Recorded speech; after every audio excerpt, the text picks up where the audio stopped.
Hello students, आज का एक टॉपिक है जो शॉर्ट आंसर पूछा जा सकता है या फिर टिप्पणी लिखी है ऐसा पूछा जाता है। ऊष्माधारिता क्या है ना। इसमें आपको एग्जाम में ऐसा पूछा जाता है, ऊष्माधारिता क्या है, स्थिर दाब पर ऊष्माधारिता और स्थिर आयतन पर ऊष्माधारिता को समझाइए। तो सबसे पहले आपको क्या करना है, इसका परिभाषा एक्सप्लेन करना है। तो परिभाषा क्या है, एकदम इजी ही लैंग्वेज में है। पदार्थ के 1 ग्राम मोल के ताप क्रम में 1 डिग्री सेल्सियस या 1 केल्विन की वृद्धि के लिए आवश्यक ऊष्मा का ये परिमाण है, अमाउंट है ना। अब यहाँ पे कैसे याद कर सकते हो इसको आप, पदार्थ के 1 ग्राम मोल, अब हम केमिस्ट्री में ऐसे 1 किलो या 1 लीटर ऐसे नहीं बोल सकते, तो जो भी अमाउंट रहता है उसे हम ऐसे आइडल फॉर्म में 1 ग्राम मोल करते हैं। तो क्या है, पदार्थ के 1 ग्राम मोल के तापक्रम में 1 डिग्री सेल्सियस, तो ये एसआई सिस्टम हुआ और ये सीजीएस हुआ, तो इसको सेल्सियस और इसको केल्विन बोला जाता है ना। तो 1 डिग्री सेल्सियस या 1 केल्विन के वृद्धि के लिए आवश्यक ऊष्मा का परिमाण है, परिमाण मतलब अमाउंट होता है, ठीक है। अब हम थर्मोडायनेमिक्स में ऊष्मा को किससे डिनोट करते हैं, क्यू से। D Q is proportional to D T, है ना। अब यहाँ पे डी क्यू के हम direct Q is proportional to T भी लिख सकते हैं, पर ये क्या है, सूक्ष्म मात्रा को दर्शाने के लिए हम डी क्यू के फॉर्म में लिखते हैं। तो D Q is proportional to D T, मतलब ये आवश्यक ऊष्मा है जो तापमान को 1 डिग्री सेल्सियस या 1 केल्विन बढ़ाने के लिए होता है, ठीक है। अब यहाँ से D Q is equal to C D T. अब यहाँ से पता है आपको, अनुक्रमानुपाती का चिन्ह हटाते हैं तो हम इसको बराबर का साइन जब लाते हैं तो कोई कांस्टेंट जोड़ा जाता है, ठीक है। तो यहाँ से सी बराबर क्या होगा, डी क्यू अपॉन टी, तो यही ऊष्माधारिता है, सी बराबर डी क्यू अपॉन टी, ठीक है। अब इसका यहाँ से क्या होगा, इसका एसआई सिस्टम में इसका क्या होगा, अब ऊष्मा का इकाई होता है जूल प्रति मोल और टेम्परेचर का हो जाएगा केल्विन, ठीक है। तो यहाँ से जूल प्रति मोल केल्विन और सीजीएस में कैलोरी प्रति मोल केल्विन, ओके। अब यहाँ से क्या है आगे, गैसीय पदार्थ के लिए ऊष्माधारिता का निर्धारण 2 प्रकार से किया जा सकता है। एक है स्थिर आयतन पर और दाब पर, है ना। तो गैस का मोस्टली आयतन और दाब ही होता है गैस का, ठीक है। तो यहाँ पे क्या होगा, स्थिर आयतन पर, तो जहाँ कहीं भी नीचे में ये लिखा जाता है सब्सक्रिप्शन में, है ना, तो यहाँ CV लिखा है मतलब स्थिर आयतन है, और CP लिखा है मतलब स्थिर दाब है। अब हम एक्सप्लेन करते हैं कि स्थिर आयतन पर ऊष्माधारिता, तो यहाँ से क्या होगा, परिभाषा से हमने यहाँ पे लिखा है C is equal to D Q upon T, तो यहाँ पे जब हमारा CV हो जाएगा तो D Q V upon T, ठीक है। यहाँ पर टी हम स्थिर नहीं है, तो यहाँ पे क्या है, इसका परिभाषा ऐसे एक्सप्लेन कर सकते हैं, जब किसी निकाय द्वारा ऊष्मा का अवशोषण स्थिर आयतन पर होता है तो गैस द्वारा अवशोषित ऊष्मा इसके ताप वृद्धि के लिए प्रयुक्त होता है, और गैस द्वारा किया गया कोई कार्य नहीं किया जाता है ना।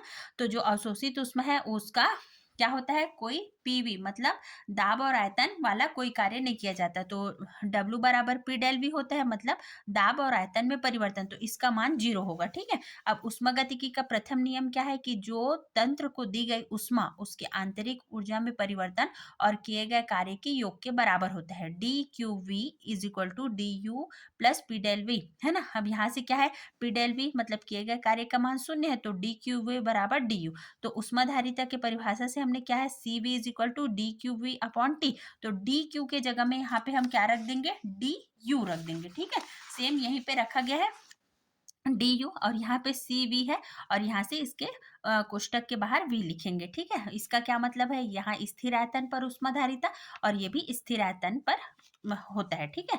और अतः स्थिर आयतन पर ऊष्माधारिता ताप के सापेक्ष आंतरिक ऊर्जा में परिवर्तन की दर है। आपने मैथमेटिकल टर्म्स को पढ़ना शुरू कर लिया, मतलब आपके लिए बहुत इजी है, थर्मोडायनेमिक्स कोई टफ टॉपिक नहीं है। स्थिर आयतन पर ऊष्माधारिता का मान क्या होता है, स्थिर आयतन पर आंतरिक ऊर्जा में ताप के सापेक्ष परिवर्तन के दर है, ठीक है। अब दूसरा पढ़ते हैं, स्थिर दाब पर ऊष्माधारिता। दाब स्थिर है मतलब नीचे में पी लिखा रहेगा सीपी, तो यहाँ पे क्या होगा, सीपी बराबर D Q P upon D T, है ना। और यहाँ पे डी क्यू पी स्थिर दाब पर निकाय द्वारा अवशोषित ऊष्मा का परिमाण है, ठीक है। अब यहाँ से आपको परिणाम नहीं लिखना है, परिमाण, परिमाण मतलब अमाउंट होता है, परिणाम मतलब रिजल्ट होता है, ठीक है। अब यहाँ क्या है, स्थिर दाब पर ऊष्मा के अवशोषण से अवशोषित ऊष्मा निकाय की आंतरिक ऊर्जा में वृद्धि एवं पीवी मतलब दाब और आयतन कार्य में प्रयुक्त होता है, अतः ऊष्मागतिकी के प्रथम नियम से। अब इसमें स्थिर आयतन वाले में ये प्रयुक्त नहीं होता था, दाब और आयतन में इसमें होता है। तो ऊष्मागतिकी के प्रथम नियम से डी क्यू पी बराबर आंतरिक ऊर्जा में परिवर्तन किया गया कार्य। अब यहाँ से क्या हो जाएगा, क्योंकि एंथैल्पी का मान भी इतना होता है, DH बराबर DU plus P del V।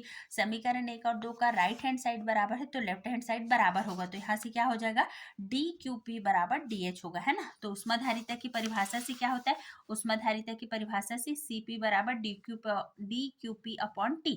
तो यहाँ पर DQP का मान कितना है, एंथैल्पी में परिवर्तन के बराबर है, तो यहाँ से क्या आ जाएगा, CP बराबर DH अपॉन DT, कोष्टक के बाहर P। और स्थिर दाब पर उष्माधारिता ताप के सापेक्ष एंथैल्पी परिवर्तन की दर है। और ये Cp और Cv का मान आपको याद ही होना चाहिए, क्योंकि मोस्ट इंपॉर्टेंट क्वेश्चन है। Cp minus Cv is equal to R proof करना है, तो जब तक आपको नहीं पता रहेगा, देखो Cv है, ठीक है, D अपॉन डी टी, बाहर में V लिखा है ना, उसके बाद Cp है तो D अपॉन डी टी, बाहर में P, यहाँ पे क्या लिखा U, और यहाँ पे क्या लिखा H, यहाँ पे क्या लिखा H, और इसमें क्या लिखा V। तो CV is equal to D U upon D T, बाहर में V, और इसमें क्या होगा, DH अपॉन डी टी, बाहर में P, ठीक है। और उस स्थिर दाब पर उष्माधारिता ताप के सापेक्ष एंथैल्पी परिवर्तन की दर है।